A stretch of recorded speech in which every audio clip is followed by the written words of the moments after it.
देखते ही देखते 50 रुपीस वाले स्टॉक ने आखिर 220 को टच कैसे किया। एजीपी लिमिटेड क्या फार्मा सेक्टर का नेक्स्ट मल्टी बैगर स्टॉक साबित हो सकता है। एजीपी ने प्रीवियस ईयर से काफी ग्रोथ दिखाई है, लेकिन क्या फ्यूचर में भी इसकी ग्रोथ नजर आ रही है? क्या फंडामेंटल्स इसके बारे में क्या कहते हैं? एजीपी अगर बाय करना चाहिए तो इसके बाइंग लेवल्स क्या हो सकते हैं? अस्सलाम वालेकुम गाइस, मैं एचएम शुएब, आप देख रहे हैं B1 बिलियनर यूट्यूब चैनल।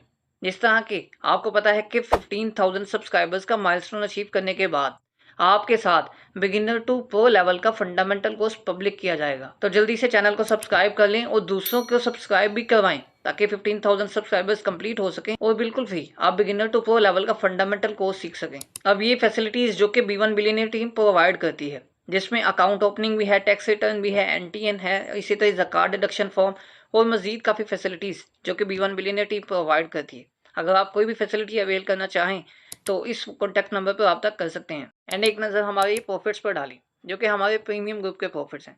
तो अगर आप भी हमारे प्रीमियम ग्रुप को ज्वाइन करना चाहते हैं तो हमारी टीम का हिस्सा बन सकते हैं जस्ट 1000 पे करके। तो अगर आप हमारे ग्रुप का हिस्सा बनना चाहते हैं तो आप जस्ट 1000 फी पे करके हमारा हिस्सा बन सकते हैं, जो कि प्रीमियम ग्रुप की फैसिलिटीज़ की डिटेल आपके सामने है। तो जिस तरह आप जानते हैं कि एनालिसिस कमेंट बेस्ड होते हैं, तो आप भी अगर किसी कंपनी का एनालिसिस चाहते हैं तो आप कमेंट सेक्शन में उस कंपनी का नाम लिखकर कमेंट लाजमी करें, तो आपके लिए उस कंपनी का एनालिसिस किए जाएंगे। तो चलिए एजीपी लिमिटेड के एनालिसिस की वीडियो को स्टार्ट करते हैं।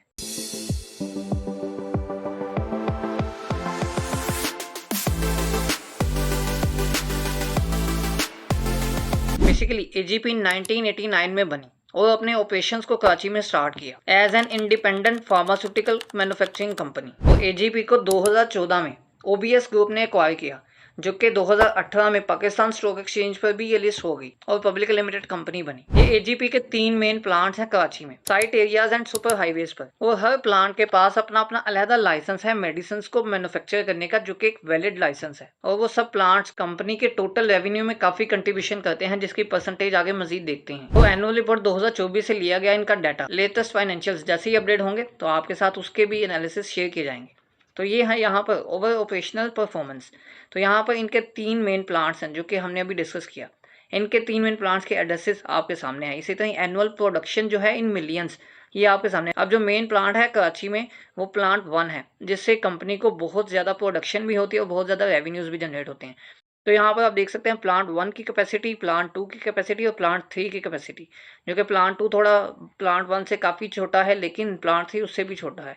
तो यहाँ पर इसी तरह जो रेवेन्यू की कंट्रीब्यूशन है वो भी इसके अकॉर्डिंग ही होगी। तो एनुअल प्रोडक्शन जो है, number of PACS in millions, ये आप देख सकते हैं। और आगे मेजर ब्रांड्स जो हैं कि कंपनी प्लांट 1 पे कौन कौन से जो ब्रांड्स हैं वो मैन्युफैक्चर करती है और आगे पैक करती है। तो यहाँ पर एक्जिन है, ओसनेट है, एनाफोर्टन प्लस है और मजीद ब्रांड्स हैं। इसी तरह प्लांट 2 के ब्रांड्स की डिटेल आपके सामने है और प्लांट 3 के डिटेल जो है वो आपके सामने है। तो यहाँ पर हाईएस्ट मैन्युफैक्चरिंग डोजेज फॉर्म, जो कि जहाँ पर जो तीनों प्लांट्स हैं वहाँ पे किस टाइप की डोजेज जो है वो सबसे ज़्यादा मैन्युफैक्चर की जाती है। तो प्लांट 1 पे टैबलेट्स हैं, प्लांट 2 पे ड्रॉप्स हैं और प्लांट 3 पे सस्पेंशन हैं, जो कि इसके फंडामेंटल्स के अकॉर्डिंग आप इसको स्टडी कर रहे हैं। तो यहाँ पर highest manufacturing doses form, number of PACS, वो आपके सामने है डिटेल। तो ये मैन्युफैक्चरिंग है इसकी टोटल एजीपी के तीनों प्लांट्स की, जो कि ओवरऑल इनकी कंट्रीब्यूशन है। और प्लांट्स जो तीनों हैं वो तीनों एजीपी के कंट्रोल में, वो तीनों एजीपी के प्लांट्स हैं। और अब अगर एजीपी की बात की जाए तो ये 55 ब्रांड्स को कंट्रोल करती है, including categories like paediatrics, gynaecology, internal medicine, oncology, orthopaedics, cardio metabolic and neuropsychiatry and और बहुत से इनके मेजर ब्रांड्स के अंदर इनकी जो प्रोडक्ट्स हैं वो आती हैं। और इनके जो प्रोडक्ट्स वो काफ़ी ज़्यादा डिटेल में है। तो इनका जो पोर्टफोलियो है मेन के, इनकी जो प्रोडक्ट्स हैं उसकी डिटेल आपके सामने है। तो ये है इनका ट्रस्टेड पोर्टफोलियो, जो कि ये कंपनी क्लेम कर रही है इसकी एनुअल रिपोर्ट के अकॉर्डिंग है। तो यहाँ पर आप देख सकते हैं कि ये इंटरनल मेडिसिन हैं, गायनी की मेडिसिन हैं और पेडियाट्रिक्स की मेडिसिन है, जिसमें एल्गोसिन है। इसी तरह ही बाकी जो ब्रांड्स हैं कंपनी के, जो बाकी जो प्रोडक्ट्स हैं वो भी आपके सामने हैं। तो इसी तरह पेडियाट्रिक्स के बाद कार्डियो मेटाबॉलिक की मेडिसिन आपके सामने हैं और मजीद ये कि ऑर्थोपेडिक की भी है, इसी तरह ही न्यूट्रास्यूटिकल है और न्यूट्रोसाइकेट्री की भी है। और ये साथ साथ इनकी टोटल मेडिसिन भी इंक्लूड हैं कि इनकी कौन कौन सी प्रोडक्ट्स हैं किन किन ब्रांड्स के अंडर और ये किन किन कैटेगरीज में ये ऑपरेट करते हैं। और नेक्स्ट आप इस कंपनी का market share with its products आपकी डिटेल सामने है। ये डिटेल आप देख सकते हैं कि ये market share of the company and its products है। तो यहाँ पर आप देख सकते हैं जो फर्स्ट वन है रिगिक्स, ये 61% के अकॉर्डिंग, और इसी तरह ही बाकी जो डिटेल है कंपनी की परसेंटेज वाइज और इसी तरह ही कंपनी की ओवरऑल मार्केट शेयर के अकॉर्डिंग ये प्रोडक्ट वाइज जो इनकी डिटेल है वो मेंशन है। तो यहाँ पर अगर ओवरऑल मार्केट शेयर की बात करें तो यहाँ पे मेंशन है कि इन्होंने जो एनहांस किया अपने मार्केट शेयर को by more than 7% over the last years, holding 5.83% market share in its serve pharma marketing comprising of the same competing molecules. तो इस दफा इनका जो मार्केट शेयर है वो 7% तक आ गया, जो कि प्रीवियस ईयर्स के अकॉर्डिंग 5.83% इनका मार्केट शेयर था। तो वो मतलब कि 2023-2024 में कंपनी ने मार्केट शेयर भी इंक्रीज किया, जो कि इसके फाइनेंशियल्स ओब्वियसली काफ़ी अच्छे आए और कंपनी ने मार्केट शेयर को भी काफ़ी ज़्यादा कैप्चर किया और ये कंपनी टॉप जो बिगेस्ट कंपनीज हैं उनकी लिस्ट में भी शुमार की जाती है। और बाकी इनका जो फर्दर मार्केट शेयर इनके प्रोडक्ट्स के अकॉर्डिंग उसकी भी डिटेल विद परसेंटेजेस आपके सामने है। तो मार्केट शेयर के साथ साथ अगर हम इस कंपनी के प्रेजेंस की बात करें, जिस तरह के कराची में 3 प्लांट्स तो हैं, लेकिन क्या इसके आउट ऑफ पाकिस्तान भी कोई प्लांट है? अगर है तो वो किस रीजन्स में है? तो हम ये डाटा इसकी एनुअल रिपोर्ट से ही देखते हैं। तो ये आप देख सकते हैं इनकी प्रेजेंस, जो कि इनकी प्रेजेंस सिर्फ और सिर्फ पाकिस्तान के अलावा अफगानिस्तान में है। अब यहाँ पर इसकी थोड़ी सी डिटेल देखें, जो कि है ये अपनी जो एजीपी है डिस्ट्रीब्यूट करती है इसकी products locally through Muller and Phipps Pakistan private limited. मतलब ये कि एक डिस्ट्रीब्यूटर कंपनी है, इसके थ्रू ये जो लार्जेस्ट फार्मास्यूटिकल डिस्ट्रीब्यूटर है इसके थ्रू ये जो एजीपी है अपनी जो प्रोडक्ट्स है वो पाकिस्तान में डिस्ट्रीब्यूट करवाती हैं, जो कि आगे इनकी आगे फर्दर डिटेल है उसकी कंपनी की कि कितनी डिस्ट्रीब्यूटर, कितने वेयर हाउसेज, कितना क्या सीन है इनका। और आगे जो सेकंड में आप देख सकते हैं कि in international landscape we have a partner with a renowned distributor Al Haj Malim Khan mingle. तो ये भी एक डिस्ट्रीब्यूटर कंपनी है जो कि जो 17 सिटीज़ ऑफ अफगानिस्तान है उसमें ये एजीपी की प्रोडक्ट्स डिस्ट्रीब्यूट की जाती हैं। और अफगानिस्तान में जो एजीपी की पार्टनरशिप है डिस्ट्रीब्यूटर कंपनी है वो अल हज मलीम के साथ इन्होंने अपना जो एग्रीमेंट है वो किया हुआ है। तो यहाँ पर इसकी डिटेल आपके सामने कि इनकी प्रेजेंस सिर्फ और सिर्फ 2 जगहों पर है। अगर इनकी एक्सपोर्ट पोर्शन की हम लोग बात करें तो एक्सपोर्ट पोर्शन बेसिकली इनका बहुत मतलब रेवेन्यू में बहुत कम है। इनका कंट्रीब्यूशन अगर आप देखें अप्रोक्सीमेटली 8 to 12% इसके कंट्रीब्यूशन। वैसे बेसिकली इन्होंने अपनी एनुअल रिपोर्ट में भी कोई क्लैरिफाई नहीं किया कि इनका जो एक्सपोर्ट पोर्शन है वो कितना है, लेकिन वैसे एक्सपेक्टेड किया जाता है कि 8 to 12% या 11% तक इनकी जो अप्रोक्सीमेटली एक्सपोर्ट्स इनकी हो सकती हैं इनकी टोटल रेवेन्यू में, जो कि 2021 के अकॉर्डिंग डाटा देखें अगर हम तो 21 के अकॉर्डिंग इनकी जो तकरीबन अप्रोक्सीमेटली 6.5 to 7% की इनकी टोटल एक्सपोर्ट्स बनती थी। लेकिन उसके बाद इनकी एक्सपोर्ट्स एसेट इंक्रीज भी नहीं हुई इतनी ज़्यादा, थोड़ी सी इंक्रीज हुई हैं जिसकी वजह से इसकी परसेंटेज ऑफ एक्सपोर्ट्स इंक्रीज हुई, लेकिन एज अ क्लियर क्रिस्टल यहाँ पर एनुअल रिपोर्ट में मेंशन नहीं है। तो ये एक्सपोर्ट पोर्शन भी आपके सामने है और इनकी प्रेजेंस। तो अभी इसकी प्रेजेंस और एक्सपोर्ट्स को देखने के साथ साथ अगर हम इसके लोकल असेंबलिंग वगैरह मटेरियल्स की बात करें तो ये ओवर इम्पैक्ट टुडे में इन्होंने मेंशन किया हुआ है। ये तो number of details of employees आप देख सकते हैं और इसी तरह positive with in value chain ये देख सकते हैं। यहाँ पर जो हम मेन देखेंगे वो composition of local and important materials कि इन्होंने की जो कंपोजिशन वगैरह कंपनी जो है वो प्रोक्योर करती है new material from local and imported success. The composition of local versus imported materials during the year ended 31 December 2024 as shown के मतलब इम्पोर्ट जो कंपनी का हुआ मटेरियल 67% इम्पोर्टेड है और जो लोकल है कंपनी का वो 33% है। और इसी तरह आगे फिर इन्होंने इसी की वजह से फॉरेन करेंसी सेंसिटिविटी एनालिसिस, जो कि इसकी फॉरेन करेंसी का अकॉर्डिंग जहाँ पे डील होती है अगर डॉलर्स में डील होती है देन डॉलर सेंसिटिविटी इन पर बहुत ज़्यादा इंपैक्ट पड़ता है। इसी तरह significant changes from pure years जो है 2024 के अगर इसी तरह देखें इसको तो यहाँ पर 67% इसकी जो इम्पोर्ट्स हैं कि इम्पोर्ट्स के अकॉर्डिंग इसका जो कंपोजिशन है इसके जो मटेरियल्स हैं वो आते हैं। अब यहाँ पर थोड़ी सी डिटेल आपको बताता चलूँ, थोड़ा सा क्लियर कर दूँ कि जिस तरह क्या आपको पता है कि इनका जो मटेरियल है जब फार्मास्यूटिकल सेक्टर पिछले काफ़ी सालों से काफ़ी ग्रोथ में था कि ग्रोइंग फेज में गुजर रहा था, लेकिन इस साल में 2024 में काफ़ी ज़्यादा ग्रोथ दिखाई फार्मा सेक्टर ने भी। एक तो उन्हें प्राइसिंग पावर दे दी गई कि प्राइस की छूट दे दी गई और सेकंड ये कि डॉलर का रेट बहुत ज़्यादा हाई नहीं हुआ। फार्मास्यूटिकल सेक्टर पर डॉलर का रेट बहुत ज़्यादा इम्पैक्ट देता है। अब वो इसकी रीज़न ये है कि इनकी जो रॉ मटेरियल्स होते हैं वो ज़्यादा इम्पोर्टेड होते हैं कि इम्पोर्ट ही करने होते हैं। तो यहाँ पर जो मेन मकसद होता है कंपनीज़ का इवन कि इसके भी पर्पसेस में ऐड है कि यहाँ पर ये जो अपनी इम्पोर्टेड मटेरियल्स हैं उनको कम करके लोकलाइज में शिफ्ट होंगे, लेकिन ये फ्यूचर ही बताएगा कि कितना लोकलाइज होते हैं। बेसिकली आपको अगर मैं फिगर्स के अकॉर्डिंग बताऊं तो टोटल फार्मास्यूटिकल सेक्टर के जो 90% जो एपीआईज है मीन के एक्टिव फार्मास्यूटिकल इंग्रेडिएंट्स वो इंपोर्ट ही होते हैं। तो ये एक बहुत बड़ा फिगर है फार्मा सेक्टर के लिए, जो कि ये फार्मा सेक्टर इसीलिए बहुत ज़्यादा हिट होता है जब कोई इन्फ्लेशन होती है या डॉलर की प्राइसेस वगैरह इंक्रीज होती हैं। तो डॉलर एक बहुत ही मेजर रोल कंट्रीब्यूट करता है इनकी प्राइसेस में, इनके प्रॉफिट्स में, जो कि इसीलिए फार्मा सेक्टर को डॉलर सेंसिटिव कहा जाता है। तो अब अगर हम कंपनी की सब्सिडीज, कंपनी के ग्रुप स्ट्रक्चर की बात करें, जो कि इसके ग्रुप स्ट्रक्चर को हम एनुअल रिपोर्ट से ही देखते हैं कि इसका आखिर ग्रुप स्ट्रक्चर है कैसा, है कंपनी की सब्सिडीज कौन कौन सी है और ये कंपनी खुद एजीपी लिमिटेड किसकी सब्सिडी है। तो यहाँ पर आप देख सकते हैं, जो कि सबसे पहले है वेस्टर्न 16 पीटीई लिमिटेड, जिसका आगे 70% स्टेक है OBS health care Pvt limited में। अभी जो OBS health care private limited की आगे एक सब्सिडी है जो कि होली ओन सब्सिडी है, 100% सब्सिडी है, जो कि है एकन स्टोर्ड पाकिस्तान पीवीटी लिमिटेड। तो ये एकन स्टोर्ड जो है इसकी आगे सब्सिडी है एजीपी लिमिटेड, जिसके हम एनालिसिस कर रहे हैं। तो ये एजीपी लिमिटेड की जो इसके पास होल्डिंग्स है वो 55.80% होल्डिंग्स है। और इसी तरह ये मजीद 2 सब्सिडीज हैं इसी की, एटकन स्टोर्ड प्राइवेट कंपनी लिमिटेड की, जो कि 100% एक होली ओन सब्सिडी है एस्पिन फार्मा प्राइवेट लिमिटेड, वो 80% के साथ है ओबीएस फार्मा प्राइवेट लिमिटेड। अब एजीपी लिमिटेड जो है इसकी आगे मजीद 2 सब्सिडीज हैं। अब ये सब्सिडीज की डिटेल है, अब ये एजीपी की है। पहले एजीपी की जिसकी सब्सिडी थी उसकी डिटेल्स आ गई थी। अब ये एजीपी लिमिटेड की 2 मेन सब्सिडीज हैं। अब ये 2 मेन सब्सिडीज में इसके जो होल्डिंग्स है वो भी मेंशन है।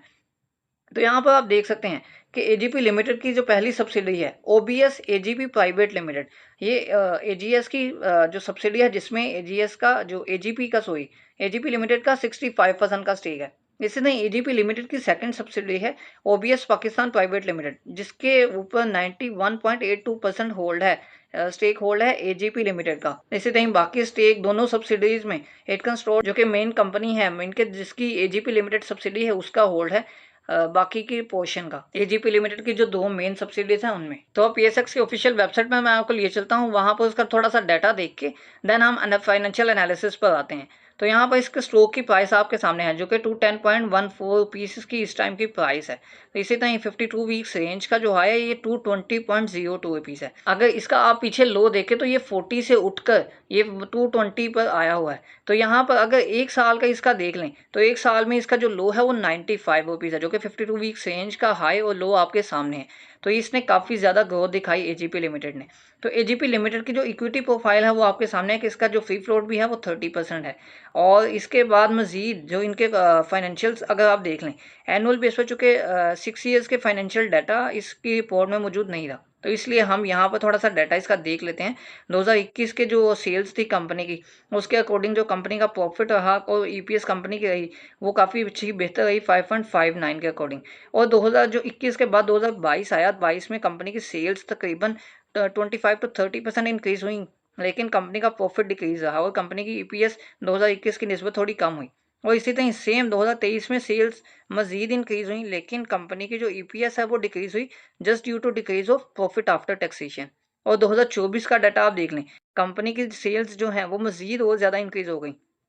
वो इंक्रीज होने की वजह से ये कंपनी ने काफ़ी कवर भी किया, जो कि इसके आगे मतलब प्रॉफिट आफ्टर टैक्सेशन जो है कंपनी ने इसके में काफ़ी ज़्यादा इंक्रीज देखा गया। तो यहाँ पर इंक्रीज आने की वजह से ईपीएस 7.44 आई, जो कि पिछले 4 सालों के हाई था। और इसी तरह अगर हम क्वार्टर वाइज देख लें तो बेसिकली दिसंबर में इस कंपनी का एंड होता है फाइनेंशियल ईयर।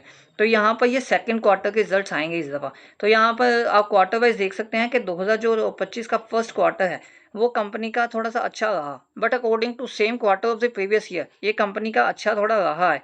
लेकिन अगर प्रीवियस ईयर सेम क्वार्टर के ना देखें, बाकी देख लें, तो वहाँ पे कंपनी का नॉर्मल ही है। मतलब कि जो कंपनी का फर्स्ट क्वार्टर था इसकी परफॉर्मेंस कंपनी की नॉर्मल ही थी, कोई ज़्यादा अच्छी या बुरी नहीं थी। तो इसी तरह सेकंड क्वार्टर के जो रिजल्ट्स हैं वो भी आएंगे, तो उसके भी हम एनालिसिस करेंगे। तो इसके फर्दर अगर हम पे आउट्स की बात करें तो ये बेसिकली पे आउट्स देती है कंपनी डिविडेंड ही। अब ये डिविडेंड चूँकि फार्मा सेक्टर में बोनस शेयर्स बहुत ज़्यादा कंट्रीब्यूशन करते हैं कि बहुत सी कंपनीज सिर्फ और सिर्फ बोनस शेयर्स ही अनाउंस करती है। तो यहाँ पर आप देख सकते हैं कि कंपनी का जो रेगुलर मतलब बेसिस पर कंपनी ने डिविडेंड अनाउंस किया हुआ है 2018 से लेकर 2025 तक हर दफ़ा दिया, लेकिन 2020 में कंपनी ने 2 दफ़ा डिविडेंड अनाउंस किया था। तो इसको देखते हुए मजीद हम फाइनेंशियल एनालिसिस पर चलते हैं, फाइनेंशियल रिपोर्ट्स देखते हैं कंपनी की एनुअल रिपोर्ट की। तो क्या इसको देखते हुए आपको कुछ थोड़ा सा समझ आया कि ये 50 रुपीस वाला स्टॉक आखिर 220 पर कैसे आया।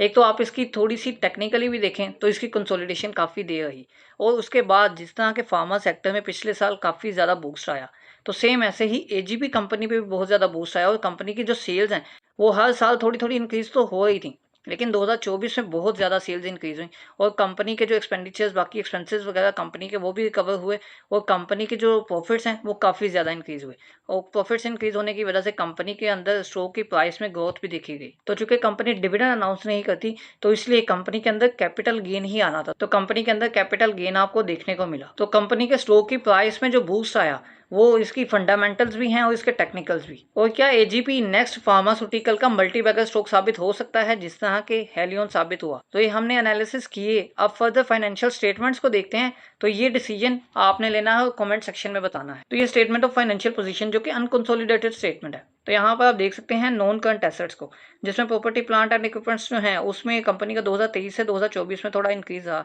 जो कि 3.46 मिलियन इनके एसेट्स थे, ये ₹1000 है।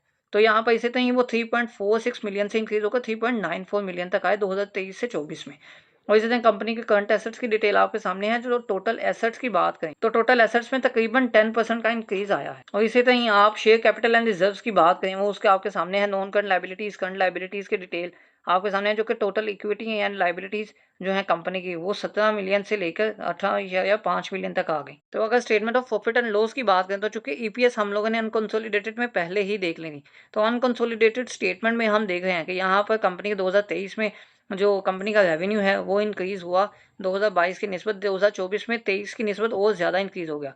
और इसी तरह कॉस्ट ऑफ सेल्स कंपनी की ऑब्वियसली वो इंक्रीज हुई, लेकिन as compare to previous years जिस तरह के कॉस्ट इनकी इंक्रीज होती जा रही थी वो कंपनी के कम हुए। और इसी तरह कंपनी के बाकी एक्सपेंसेस की डिटेल मेंशन है। और इस दफ़ा जो कंपनी की टैक्सेशन थी वो काफ़ी ज़्यादा हुई एज कम्पेयर टू 2023, नहीं तो इस कंपनी की ईपीएस 8 क्रॉस कर जानी थी। तो यहाँ पर ईपीएस आपके सामने है 7.44। तो जो कि इनके ईपीएस में तकरीबन 60 to 70% का इंक्रीज है, तो ऑब्वियसली स्टॉक की प्राइस पर भी इतना इंक्रीज होना था, जो कि स्टॉक की प्राइस ने काफी ज्यादा आउट परफॉर्म किया। तो ये अनकंसोलिडेटेड स्टेटमेंट है। कंसोलिडेटेड स्टेटमेंट में हम वो चीज़ तो देखेंगे नहीं क्योंकि उनमें कंट्रीब्यूशन इतनी ज़्यादा नहीं है, इनकी सब्सिडीज की कंट्रीब्यूशन है, लेकिन अभी सिर्फ अनकंसोलिडेटेड स्टेटमेंट्स ही देखेंगे। तो हम फर्दर जो फाइनेंशियल स्टेटमेंट है, स्टेटमेंट ऑफ कैश फ्लो, उसको देखते हैं। तो सबसे पहले आप देख सकते हैं 2023 से 2024 का डाटा, जो कि cash flow from operating activities company ने जो कैश जनरेट किया ऑपरेशन से 2023 की निस्बत कंपनी ने 2024 में काफ़ी अच्छा कैश जनरेट किया। और इसी तरह पेमेंट्स हो, जो फाइनेंस कॉस्ट और बाकी सब जो एक्सपेंसेस है कंपनी के, यहाँ पर देख सकते हैं कि इनकम टैक्स कंपनी को इस साल में कम लगा। और इसी तरह कंपनी के बाकी जो डिटेल है वो आपके सामने है। तो 2023 की निस्बत 2024 में कंपनी के जो long term loans and deposits है वो कंपनी के काफ़ी ज़्यादा माइनस में रहे, जिस तरह के as compare to previous year company के काफ़ी हाई रहे। अब यहाँ पर आप देख सकते हैं cash flow from investing activities कि कंपनी की इन्वेस्टिंग एक्टिविटीज़ में आप देख सकते हैं कि यहाँ पर कंपनी ने माइनस ही इन्वेस्ट किया। ये कैपिटल एक्सपेंडिचर्स की डिटेल आपके सामने है। इन्वेस्टमेंट मेड्स, जो कि 2024 में इन्वेस्टमेंट्स कोई भी नहीं की गई। और कंपनी के 2023-24 के overall starting and at the end of the year के कैश की बात करें तो कंपनी के कैश नेगेटिव में ही है। तो अब यहाँ पर बात आती है कि ये स्टॉक ने रिसेंटली काफ़ी ज़्यादा प्रीवियस ईयर से काफ़ी ज़्यादा ग्रोथ तो दिखाई, लेकिन क्या फ्यूचर में भी ये इतनी ग्रोथ दिखाएगा? तो जिस तरह के इसके फाइनेंशियल एनालिसिस हमने देखे, इसके फंडामेंटल्स आपने रीड आउट किए, तो यहाँ पर जिस तरह 2021 से 2024 की कंपनी की परफॉर्मेंस काफ़ी अच्छी रही और एज कम्पेयर टू 2023-2024 की परफॉर्मेंस तो काफ़ी ज़्यादा बेहतर रही। और इवन के इसकी परफॉर्मेंस आगे भी बेहतर रहेगी, इसके एसेट्स वगैरह की डिटेल भी काफ़ी ज़्यादा इंक्रीज़ है। अब यहाँ पर आप फर्दर देखें कि फार्मा सेक्टर जैसे जैसे बूस्ट कर रहा है और इनकी जो प्राइसिंग पावर इनको मिल गई और फर्दर आगे फ्यूचर में भी सेम ऐसा ही रहेगा, तो इसके स्टॉक की प्राइस में काफ़ी इंक्रीज देखा जा सकता है। And for the long term purpose आप इसमें कभी भी माइनस में तो जाने वाले नहीं, क्योंकि इसमें काफ़ी ज़्यादा फार्मा सेक्टर में काफ़ी ज़्यादा इसमें बूस्ट देखा जाएगा। तो एट द एंड अगर हम इसके बाइंग लेवल की बात करें तो आप करंट प्राइस पे भी इसको बाय कर सकते हैं, लेकिन अगर ये मजीद डिप पर आ जाए तो कि चूँकि 8 to 12% का डिप्स पे आ गया, देन आप इसको बाय करके ये आपके लिए एक अच्छा बाइंग लेवल साबित हो सकता है। तो ये आगे चांस आपको काफ़ी ज़्यादा मिलेंगे, काफ़ी करेक्शन भी आपको देखने को मिलेगी, काफ़ी स्टॉक की प्राइसेस नीचे भी आएंगी, तो ये लेवल्स आपके लिए बेहतर साबित हो सकते हैं। तो आपको वीडियो कैसी लगी? वीडियो को लाइक और दोस्तों की हेल्प के लिए शेयर लाजमी करें और मजीद ऐसी वीडियोज़ को देखने के लिए इस चैनल को सब्सक्राइब कर लें।